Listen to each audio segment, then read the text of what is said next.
Thank you all very much. And Nick, I want to thank you very much.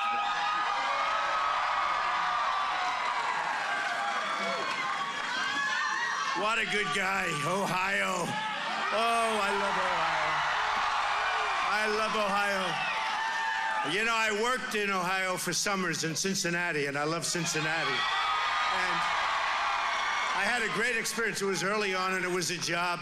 And I bought it with my father. I bought it and worked out really well. I stayed here. I ran the job myself. I was very, very young.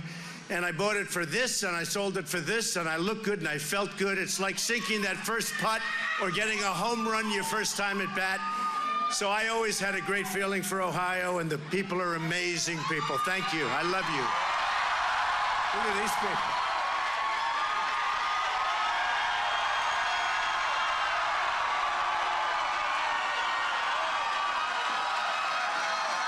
I don't know if the media is getting this. I mean, here we have a full hangar, and we thought, well, this is a big, big hangar. This can take just about anything. And we figured the crowd would be okay, and we have so many thousands of people extra that we had to put them out in the runway, right?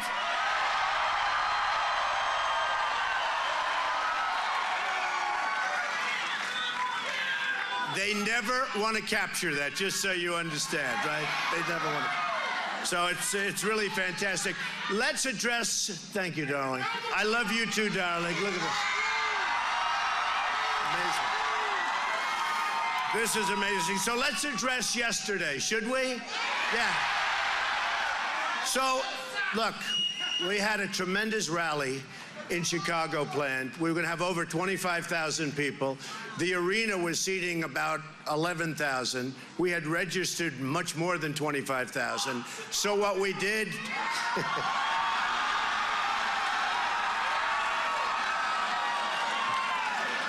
That's all right. That's okay. I understand. You're loyal to other places, and that's okay. But what happened, it was very interesting. So what happened, and these were great people. These are people like yourselves. These were people that want to make America great again. That's all it is. It's very simple. And they were pouring into the arena, good arena, everything nice, and all of a sudden, a planned attack just came out of nowhere, printed by, and it was printed by people that were professional people. If you look at the posters, they're all printed. They have a mark on them, who made them, all done by a group, all very professionally done. A disgrace, if you want to know the truth. And with these thousands of people, and fortunately, we were able to let a lot of them know, don't go, because we would have had a problem like you wouldn't have believed. Just like Big Nick over here, he would have been in there, they would have wiped him out, and that would not have been good. And we made a decision. We said, and I hated to do this because, frankly, it would have been easier to go. But I didn't want to see anybody get hurt. You would have had a problem like they haven't seen in a long time, because we have people that are so amazing, and it's not necessarily loyal to me, it's loyal to the country. We want to see things happen. We want to see things happen. And they're loyal to the country. It's okay, USA is right. They're loyal. They're loyal to the country. They want great security. They want great military. They want to take care of their vets. They want a border. They want a wall. They want...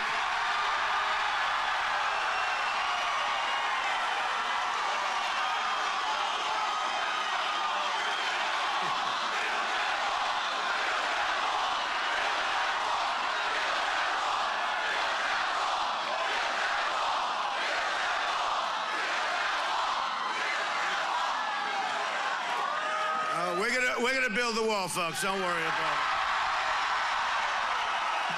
Who's gonna pay for the wall? Who?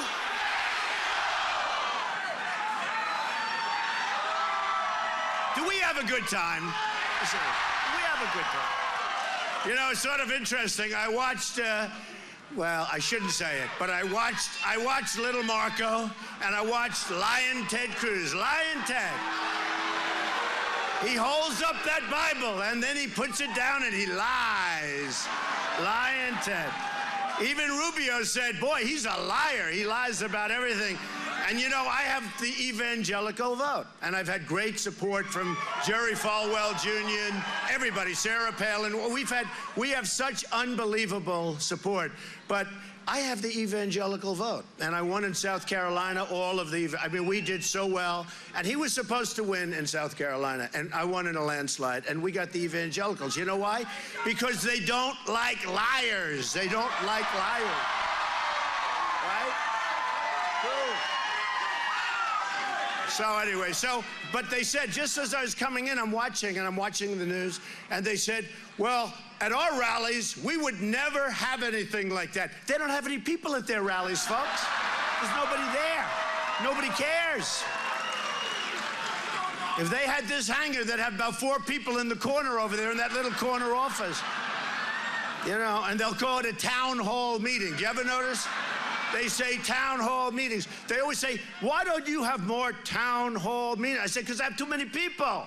Can't have them. So anyway. I'd actually like to have a couple of town hall meetings, but I just, you know, like, would have to turn away how many people? Like 24,000? We'll have 500. We'll turn away 24,000 people. So what happened yesterday was incredible. We dealt with law enforcement. So good. So good. We love our police. Do we love our police? But we dealt with law enforcement at every level. Secret Service, great. The whole group. And it was determined that if we go in, it could cause really bad vibes. And you have to understand, they want me to tell my people, please be nice, be nice. My people are nice. The people that came there were so nice. And let me tell you, the people that were there, that came there, that were invited there, thousands and thousands of people, they caused no problem. They were taunted, they were harassed by these other people. These other people, by the way, some represented Bernie, our communist friend.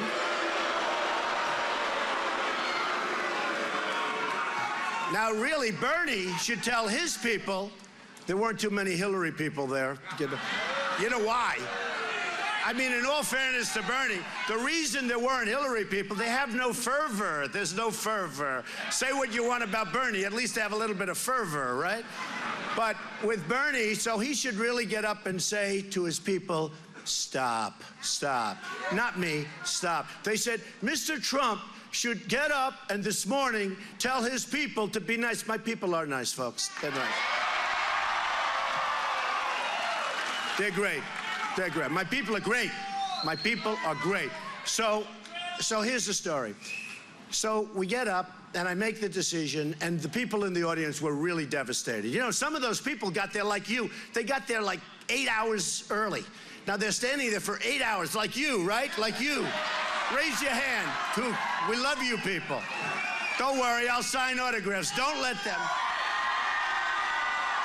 let them rip you away from that position. No one's. The only one could rip you away is Nick Mangold. That's the only. Him, we can't do anything about, right? So anyway, so what happened is everybody was fine. Everybody was behaving. And what they've done really on the other side, it was MoveOn.org or one of these groups, bad groups. These are bad people. Let me tell you, these are people that truly don't want to see our country be great again. I'm telling you that. And we want to get along with everybody, and we can get along with people. We're going to unify the country. Our president has divided this country so badly. He has been I call him the great divider. You know, when he got elected originally, I said, you know, I don't think he's going to be a very good president. Who knows? I hope, frankly, I wished he were. I wished I didn't have to do this. I wish we had the right people. I wish we didn't have to do it. But we have to. We have no choice. When you look at the Iran deal, when you look at the horrible trade deals where we're losing a fortune to every country we do business with, our jobs are being sucked away. Our jobs are being sucked away. It's unbelievable what's happening. Our military can't beat ISIS. It's being depleted. It can't beat ISIS. Our veterans are being treated horribly. Our border is like a piece of Swiss cheese. The people just come pouring across. We don't have borders anymore. So let me just tell you. And on top of that, we have a divided country. We have black and white and every other thing. Income groups. Everybody hates everybody. Even in Congress. You look at Congress.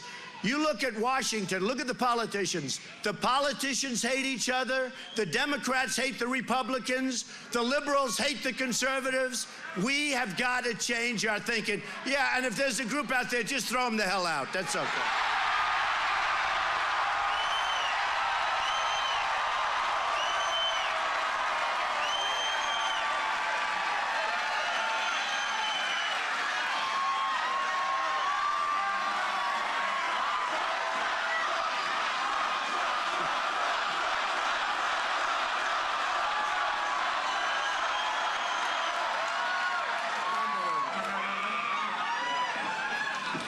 So look, we cannot let our First Amendment, it just can't. We cannot let our First Amendment rights be taken away from us, folks. We can't let it happen. We can't let it happen. We have a right to speak. I mean, we are law-abiding people. We're people that work very hard. We're people that have built this country and made this country great. And we're all together, and we want to get along with everybody. But when they have organized, professionally staged wise guys, we've got to fight back. We've got to fight back.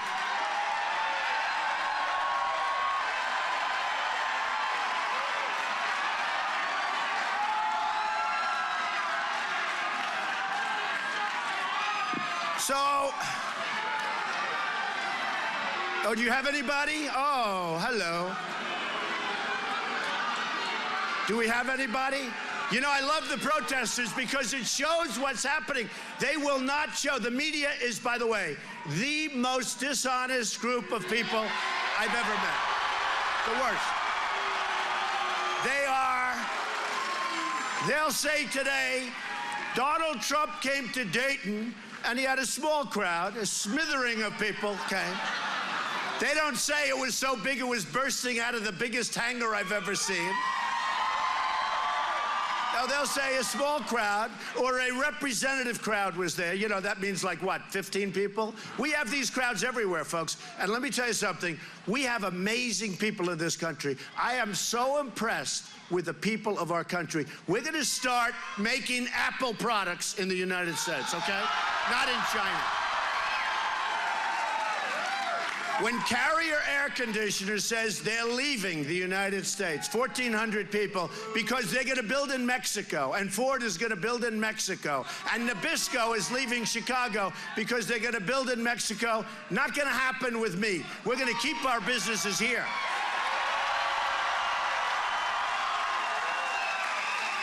And let me just tell you, while we're on the subject, let me talk about your governor. Do you mind? For about 2 minutes, okay? I want to tell you. Because he's got, I mean, it's a boring subject, but we'll talk about him anyway. Look, he was the managing director of Lehman Brothers, which was one of the great catastrophes in the history of this world. Lehman Brothers failed and almost brought down the world, if you remember. And Kasich was a managing director. He was right in there dealing with all the big boys, all of the people that made these horrible decisions at Lehman. Another thing, he voted for NAFTA. You people forgot. He voted for NAFTA. Now, he was a congressman, and he voted for NAFTA. NAFTA has destroyed New England, but it's destroyed. I mean, you have fought for years and years and years, and you'll never recover completely from it, but you will if I get elected, because we're bringing those businesses back.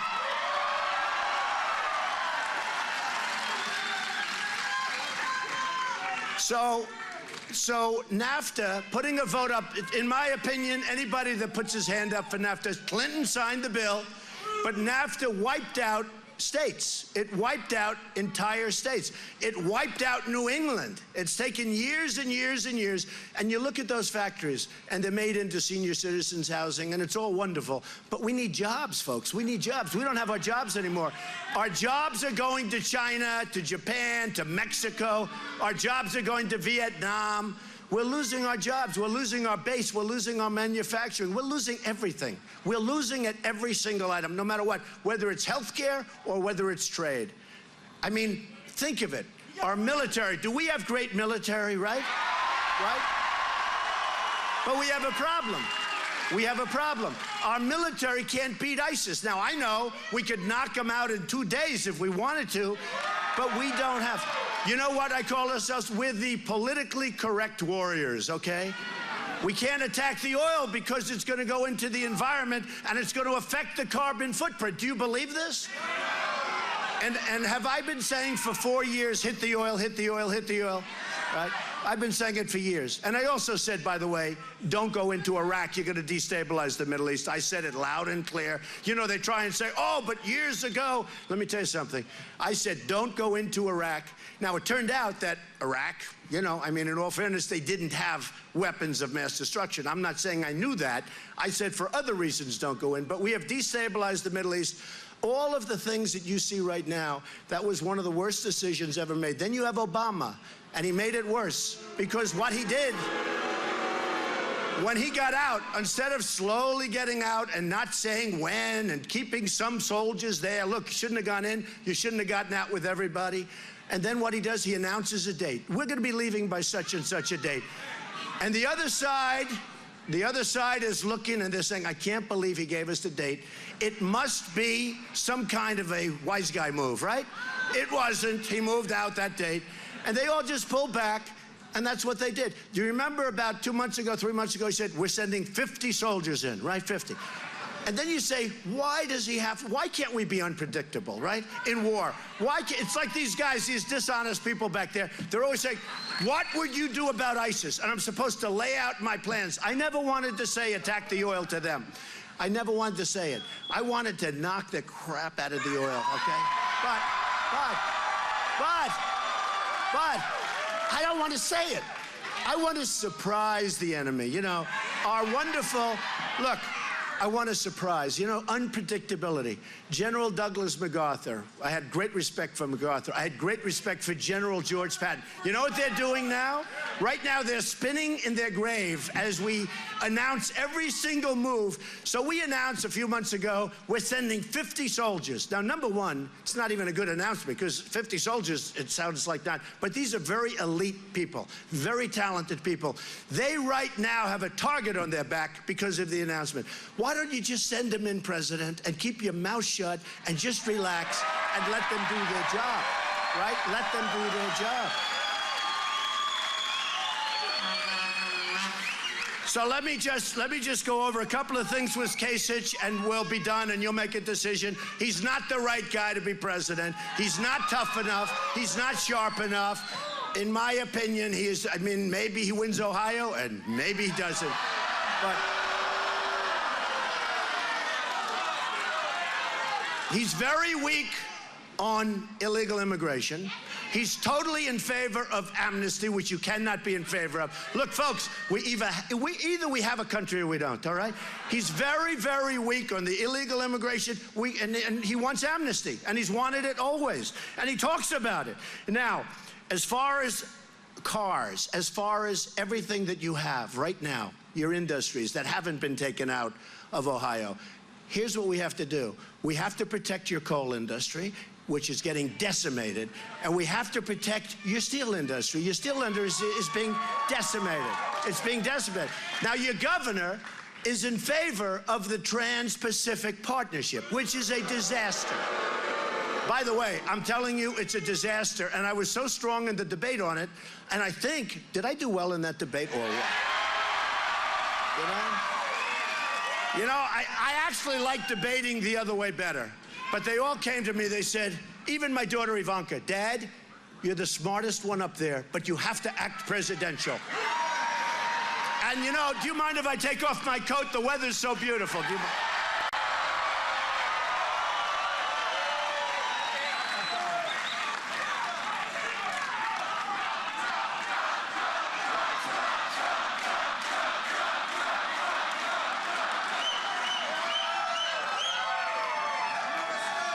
So Ivanka said, Dad, you have to act presidential. You're doing so well, but don't fall for it. When they attack you, don't fall for it. Just set. And I said to myself, well, here's the problem.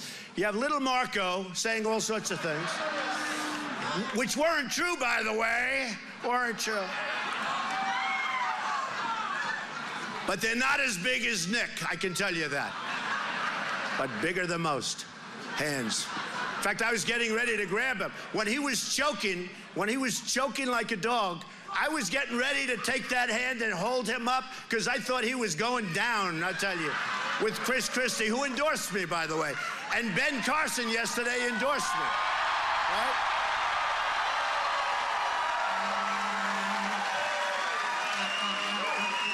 You know, it's interesting. I got a call from a couple of very, very great people and strong evangelicals yesterday, and they said, you know, we were teetering on you a little bit.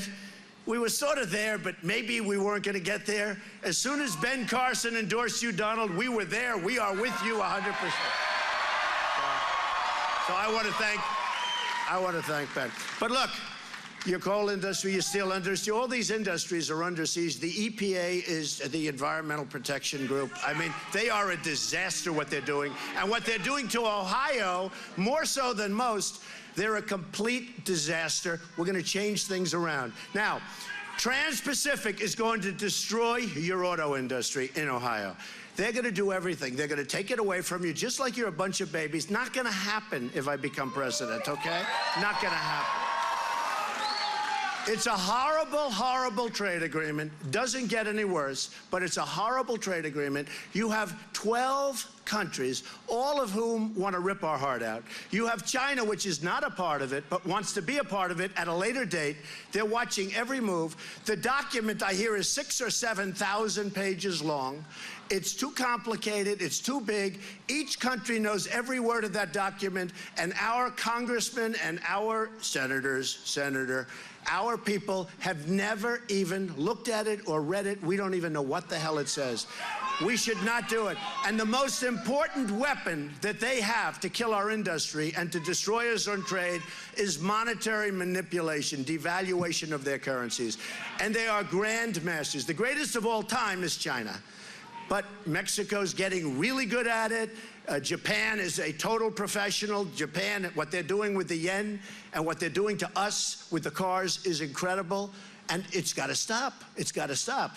You know, you go over to Los Angeles, you see those boats, the biggest ships you've ever seen, loaded up with cars from Japan. You know, NASCAR and Brian France, I guess you probably heard from NASCAR. They endorsed Trump.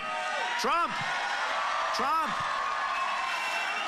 And many of the drivers, we had such great people up there, including the young, hot rookie, Chase Elliott. We know Chase? And his father, Bill. I mean, the whole group. It's a great group.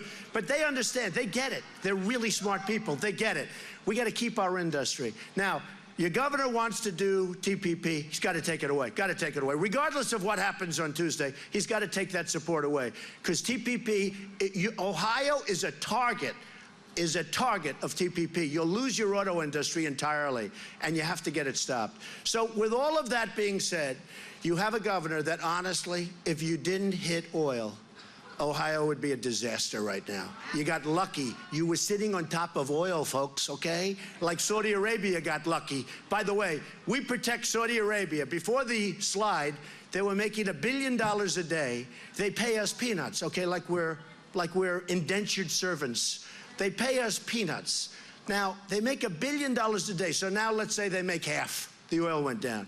And the problem with Ohio, by the way, now that the oil is down, you've got big problems coming. Because you had, in the United States, the largest increase in a budget in the United States, 35 or 36%, the budget of Ohio. And you're relying on the oil, but you can't rely on the oil now because the price is so low. So you got a lot of problems. So you better be careful. I've been seeing signs. Ohio is in trouble because of the price of oil. You made a lot of money with oil. You were lucky as hell. I mean, other places are cutting, but they don't have the oil factor. But now you don't have the oil factor so much anymore because of the price. Saudi Arabia, if you look at all of these countries, nothing richer, nobody richer relatively than Saudi Arabia. So they make $1 billion a day. Every time there's a threat to Saudi Arabia, we turn on the ships, send over the planes. It costs you $1 million just to turn a button on some of these ships, right? To turn on the battleships, being let's start the engines, let's check them, boom, $1 million down the drain, okay? Look, we spend billions of dollars protecting wealthy countries, and we're not a wealthy country. We owe $19 trillion. Our country is weak. Our country is soft. We have leadership that's pathetic, and it's got to change, folks. It's got to change. It's got to change. You know, you've probably seen You know, this whole thing of torture. I don't want torture. I don't like torture. Nobody wants torture. But we're dealing with people that are animals. We're dealing with people in the Middle East that chop off heads, that drown 50 people at a time in steel cages, heavy, heavy steel cages, and they drop them in the water, usually ocean, wherever they can find, and they drop them in the water, and they hold them for 1 hour, and then they pull them back up all dead, and then they put another 50 in. We're dealing with animals. And then the question was asked, and it was a tough ask. They went to Ted Cruz, who was on my left. By the way, I've been on the center of every debate from the very beginning. Does that tell you? Okay? And I never did this before. I never debated before. I do get credit. They say, you know, one of the wise guys back there said, you know, and actually I liked him that day. He said, you know the amazing thing about Trump? He's not a politician. He's only done this for 8 months, and he's killing everybody. Pretty good. Pretty good. I like that. I don't know. I like that because I still believe in competence over experience, okay? And yet I have great experience. But here's the thing. Here's the thing. I've been dealing on the other side of the equation for a long time. Nobody knows politicians better than I do. Nobody knows about all of the things like PACs, which, by the way, are a disaster, but like PACs and funding. I did, you know, I hate to say this, I was like sort of very, very establishment 9 months ago. I dealt from that side. And then I saw how stupid everybody was, the stupid decisions. And I say, I'm going to become very anti-establishment. And I said, I'm going to run.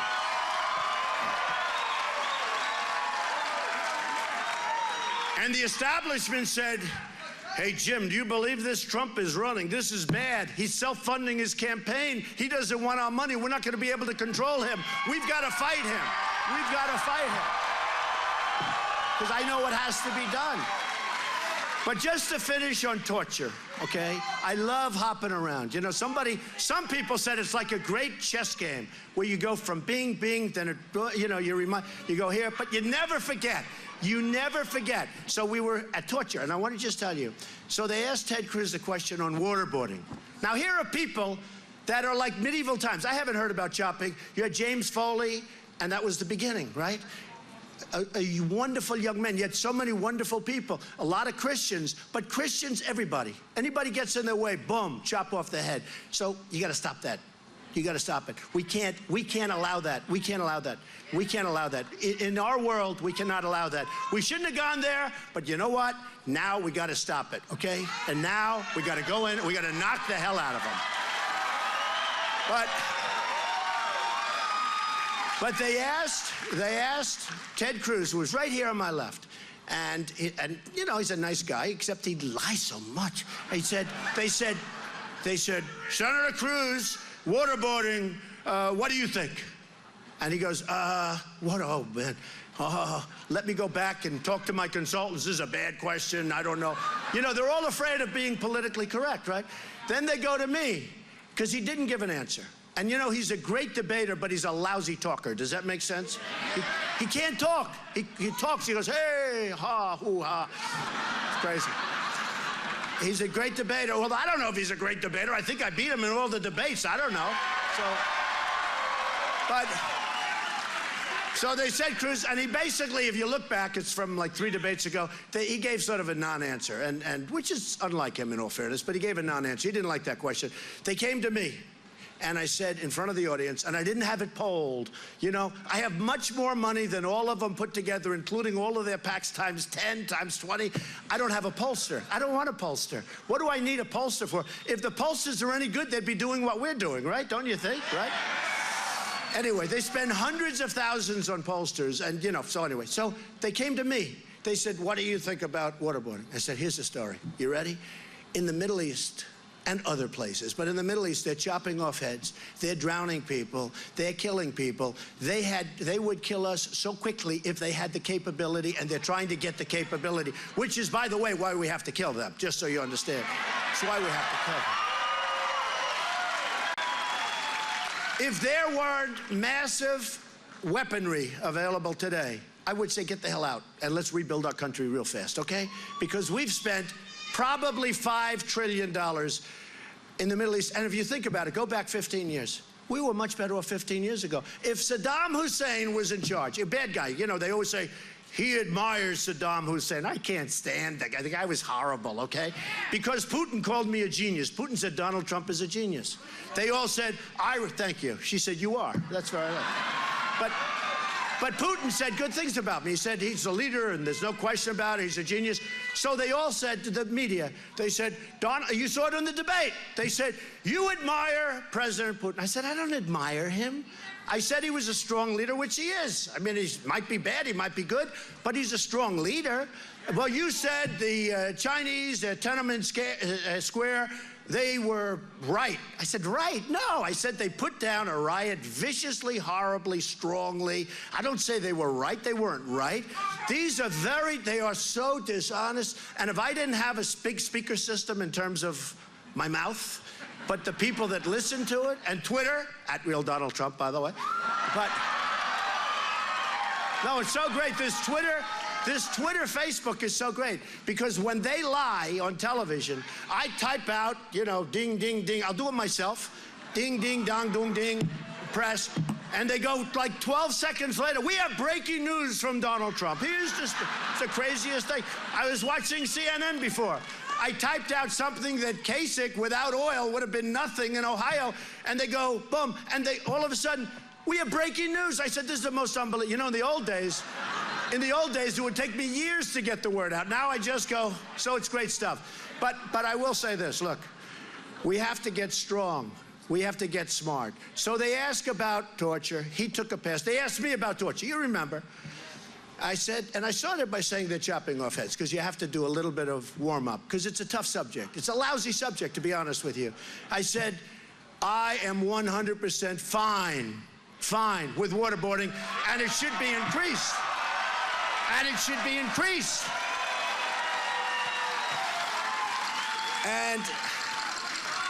And by the way, just so you understand, they said, well, he wants to disobey the laws. And it is true. You know, we have laws. If you're too rough, think of this. We're too rough with our enemy. They've just chopped off 3 heads of Christians who are great people, who went over there to help people. They get caught, and not even a question of getting caught. They weren't hiding. They grab them. They chop off their heads because they're great people that are helping people, right? And I'm saying to myself, and I have to defend this, but just so you understand. So we have laws, and we have rules and regulations, and rules of engagement. They have nothing. They have nothing. Very hard to beat somebody when you have rules, regulations at a very high level. I mean, this has never happened before. So we catch one of these animals that had just chopped off 10 heads, and we don't even know where we can try them. First of all, they're going to Guantanamo Bay. Okay, just so you understand. All right. We don't want them here.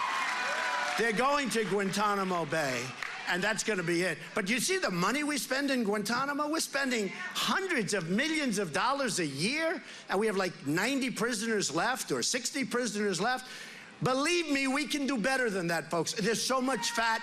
We spend hundreds of millions of dollars a year maintaining a place for 90 people. Look, we can do much better. Our government is so fat and so disgusting. Torture. So I said, we have to, waterboarding's fine.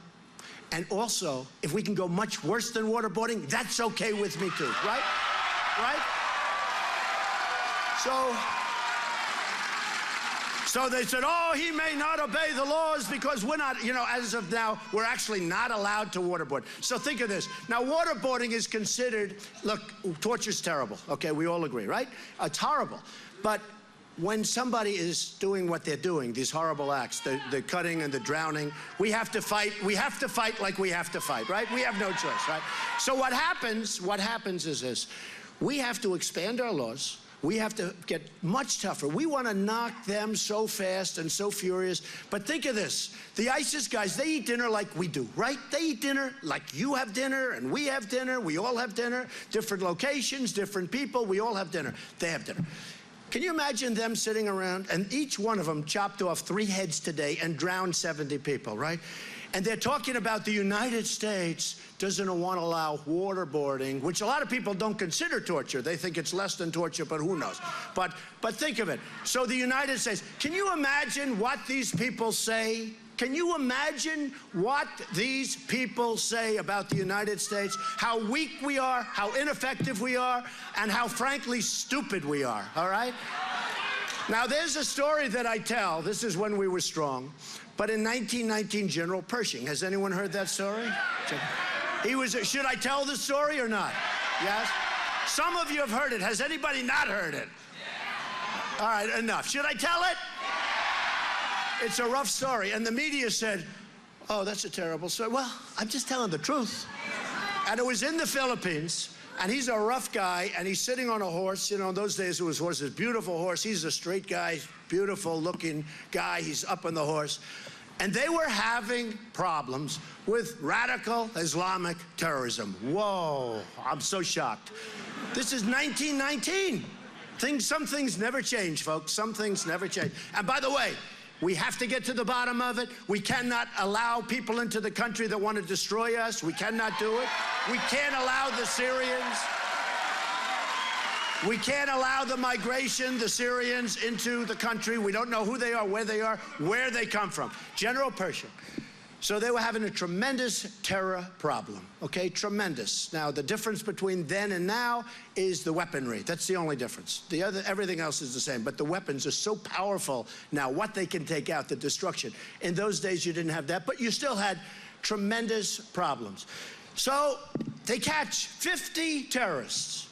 Now, a little different than we handle them today. Today, we read them their rights, we take care of them, we feed them the best food, make sure they have television, we give them areas to pray. It's a wonderful thing. We're wonderful people. We're wonderful, wonderful, stupid, stupid people, okay? So General Pershing, tough guy. And he had the whole deal going. And they catch 50 terrorists in the Philippines.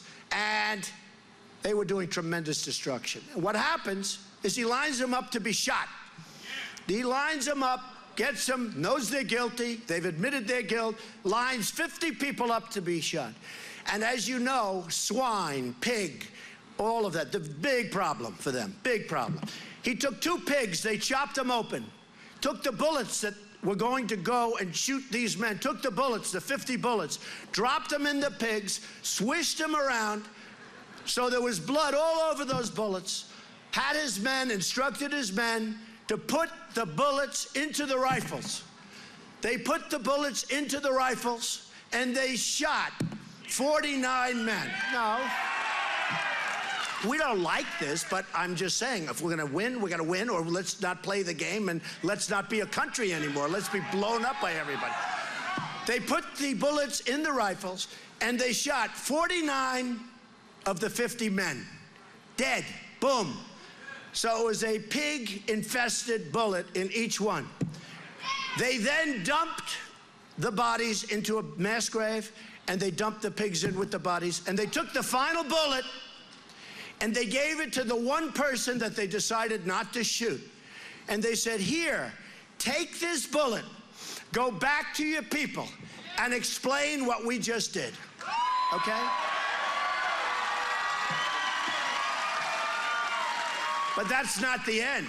Here's the end. You want to hear the end? He went back and he said what just happened. For 28 years, there was no terrorism. 28 years, okay?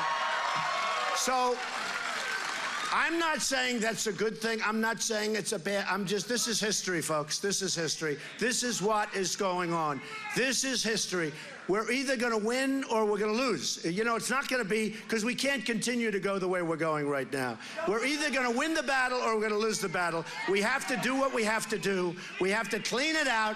These are people that have horrible thoughts. These are people that have visions that you wouldn't believe. These are people, interestingly, when I won in South Carolina, just before the vote, the Pope said bad about me. I said, this can only happen to me, the Pope. Because the Mexicans, he had just left Mexico, and he's on the plane, and he said something about Donald Trump. Now, what he said is what the Mexicans told him. Look, we have to stop illegal immigration, right? Crime, all the problems, drugs, all the problems. We're going to stop it. But they said, oh, it's terrible what this American Trump wants to do. So the Pope came out. By the way, the next day, he issued such a nice statement. He sort of, I don't know, you can't get the Pope to apologize, but it was sort of very nice what he did. I said, I'm the only person, because I felt I could win in South Carolina, even though it was supposed to be cruise territory, and I won in a landslide. It was like a massive landslide. And by the way, I won with women. I won with men. I won with highly educated. I won with less than highly educated. I won with soldiers. I won with vets. I won with evangelicals big. I won with everybody. So it was great. But just so you understand, look, we have got to toughen up. Now, we don't like it. You know, even a scene like yesterday, I didn't want to put the police at any discomfort level, because they would have been very uncomfortable. We had 300 police. We had, you know, the Secret Service guys who are right here, and they're fantastic people.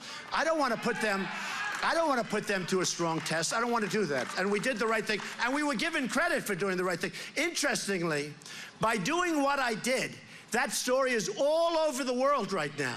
That we made the right decision under a great deal of pressure, that was a great decision. You know, who else would make it? It would have been much easier. Go, do it, let people fight, let people hurt themselves. I didn't want to see that happen. And we were given a lot of credit. And the people that protested, actually, one of them said, I think we gave Trump an awfully good platform. They hurt themselves. And they had Bill Ayers there. They had Bill Ayers, who probably wrote Obama's first book, the one that was actually well-written, you know? They had a lot of people there that are not really, they are not really good.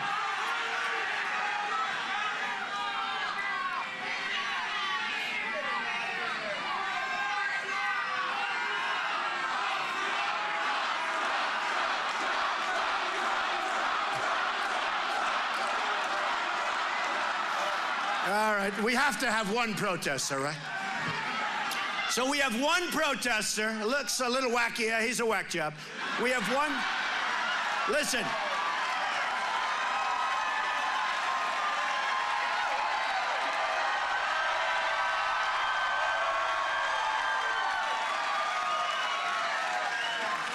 So we have one protester, and watch the story tomorrow. Massive protest at Trump rally.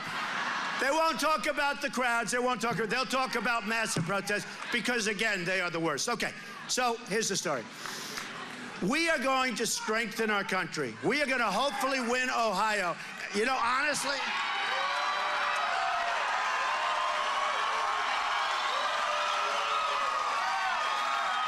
look. Kasich is a baby. He's a baby. He can't be president. He can't be president. Too many problems. Too much on the let people come into our country, approve. Just the fact that he approved NAFTA. Nobody knows that. The fact that he was with Lehman Brothers when it took down the world. There's so many factors. Can't be president. Can't be president. It will be not a good situation. I will do such a great job. You have no idea. I will do it. And you know what else? And you know, a lot of people are going to be surprised when I'll bring unity back. I'm going to bring jobs in communities that don't have jobs. I'm going to bring jobs back from China. I'm going to bring jobs back from Japan. I'm going to bring our jobs back from Mexico. I'm going to bring jobs back to this country, folks, and you won't even believe it. You won't even believe it. We're going to start winning again. We are going to win again. So, just a couple of things. Second Amendment, we are going to fight, and we're not going to give it up. We're not going to give it up.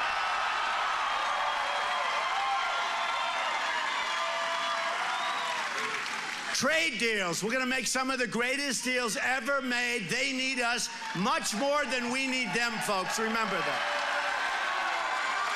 And you know, they all say he can't be a true conservative. Well, I'm the most conservative person in the world on the military, on the vets, on education, on everything, on health care. I am. The one thing they say, but he's not a free trader.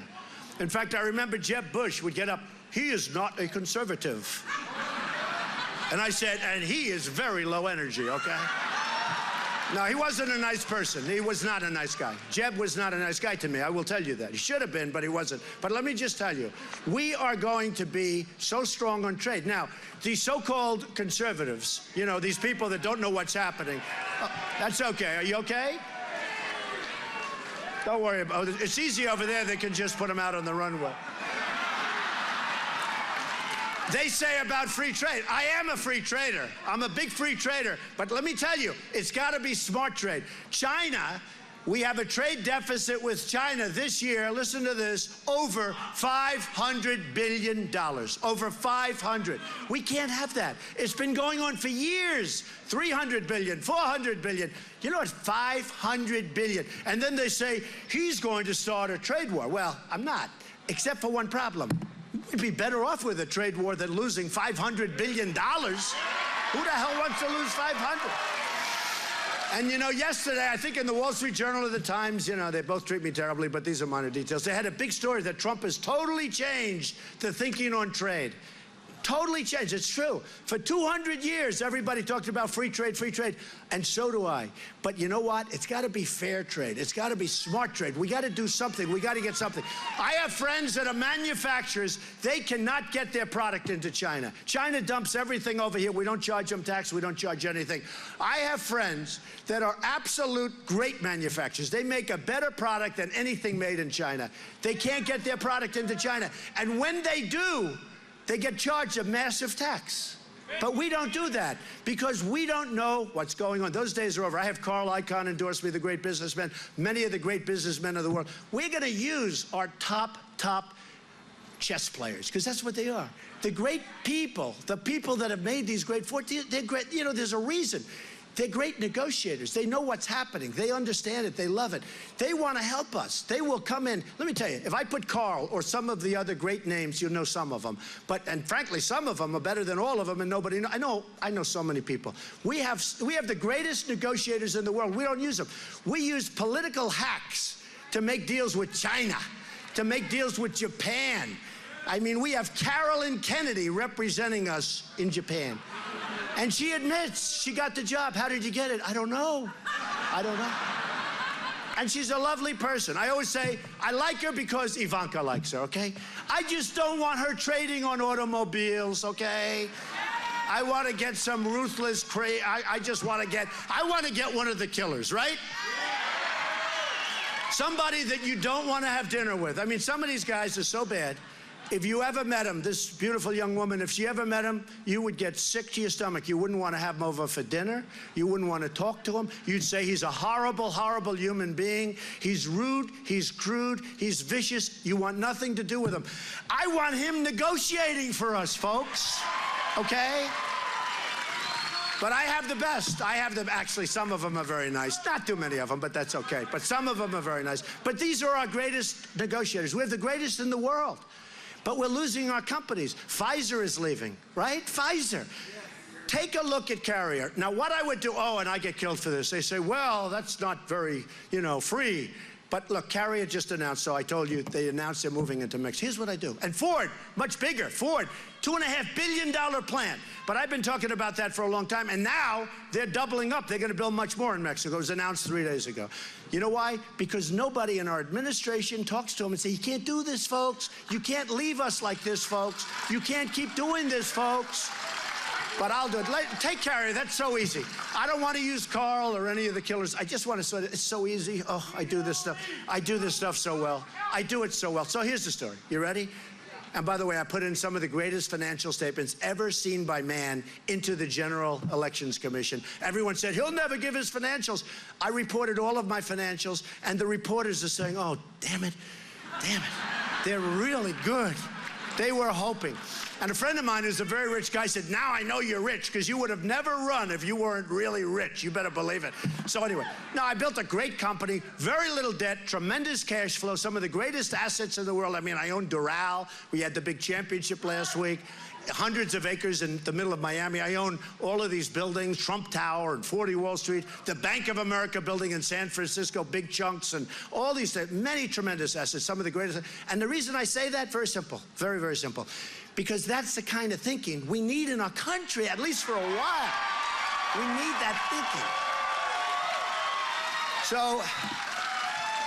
So we're going to get the best people, but here's Carrier. You ready? So Carrier announces, I see these 14, somebody had one of these crazy cell phones with a camera, right? They're wonderful things because they really get you. And he's taking, some management guy is saying, sorry, we're closing Carrier after how many years? Many, many years. They did a great job, great looking people. They're devastated, and you see it. We are closing, we're moving to Mexico. Good luck. It wasn't even a warm speech. It was like, bye-bye, we're moving to Mexico, right? I would call, and I know this isn't presidential, Ivanka would say, Dad, you cannot call Carrier. It's not presidential.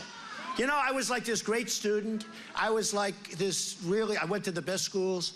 My uncle was a top professor at MIT, a super genius with science. And I know exactly what, and I understand it might not be presidential. Who cares? I tell her, who cares? You know, when she said, Dad, act presidential in the last debate. So when they came at me a little bit, not much, they sort of used to not coming at me. You saw what happened to Marco. He went boing down the tubes. But everybody, so far, everybody that's come at me has gone down the tubes. Is that right? Right? Wouldn't that be great for our nation? Wouldn't that be nice? I mean, think of it. I don't want to mention all the names because some of them have already called me wanting to endorse me. I've got some endorsing. Oh, that's okay. It's so late. It's so late. Get them out. Get them out of here, folks.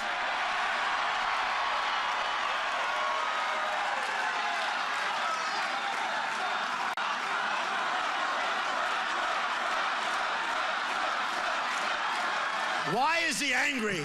Why is he? I'm just saying we're going to make good trade deals. Why is he angry? We're going to make great trade deals. Why would anybody be upset? And what took him so long to put up his hand? We're almost finished. What took him so long?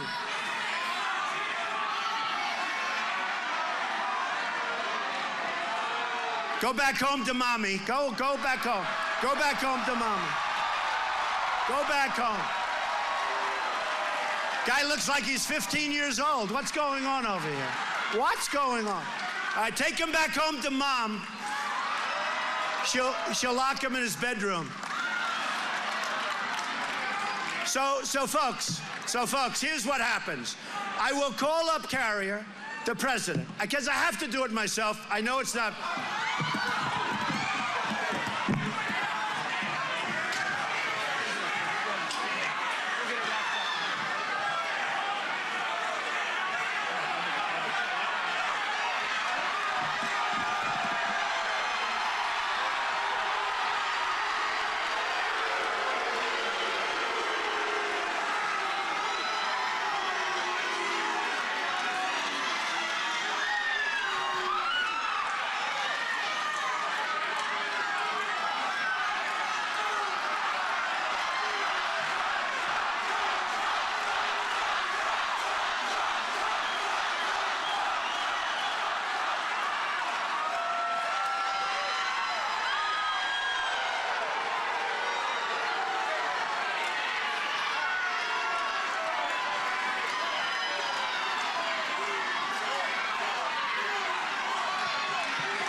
Thank you for the warning. I was ready for him, but it's much easier if the cops do it. Don't we agree? Huh? What a great job. What a great job. And to think I had such an easy life. What do I need this for, right? What do I need? You know why I need it? Because I've done great. I love this country. We're going to make our country great again. It's payback time. It's payback time.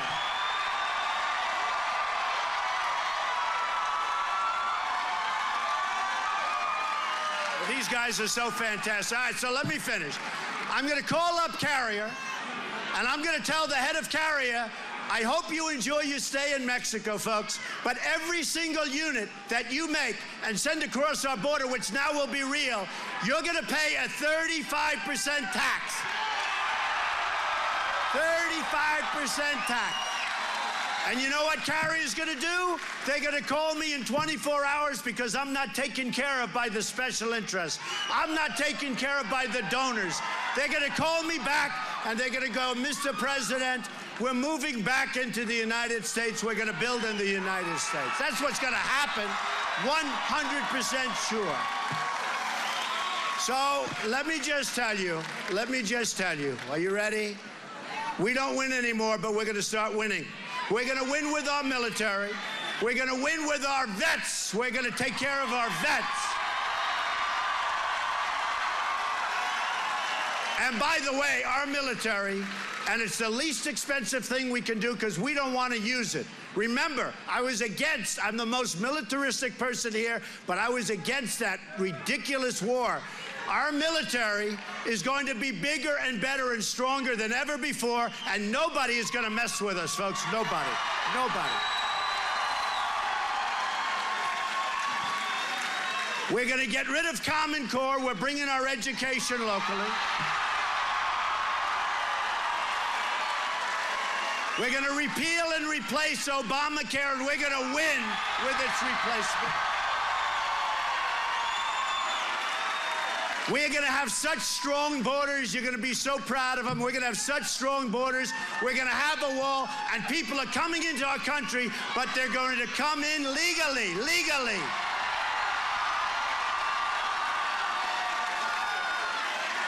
Now, so important is this. So important. Kasich cannot do the job. No. In fact, most people don't even know how to pronounce his name.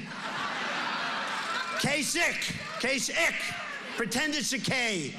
Kasich. He cannot do the job, folks. He's not your president. I hope you go to the polls. By the way, is there anything more fun than a Trump rally?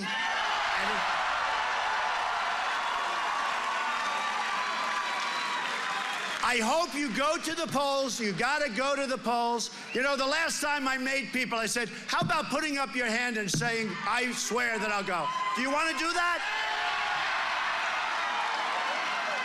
Okay, ready? I love you all, by the way. I love you all. Say, I swear that on Tuesday I will go to the polls and vote for Donald Trump. Thank you. Thank you, everybody. I love Ohio. I love your people. I love Ohio. So look, here's the story. We're going to win. We're going to win. We're going to win so much, you're going to get tired of winning, maybe. But we're going to win everything. You are going to be so proud of your president. You're going to be so proud of your country. On Tuesday, go vote. I love you all. Thank you, Ohio. Thank you, Dayton. Thank you. I love you. Thank you. Thank you.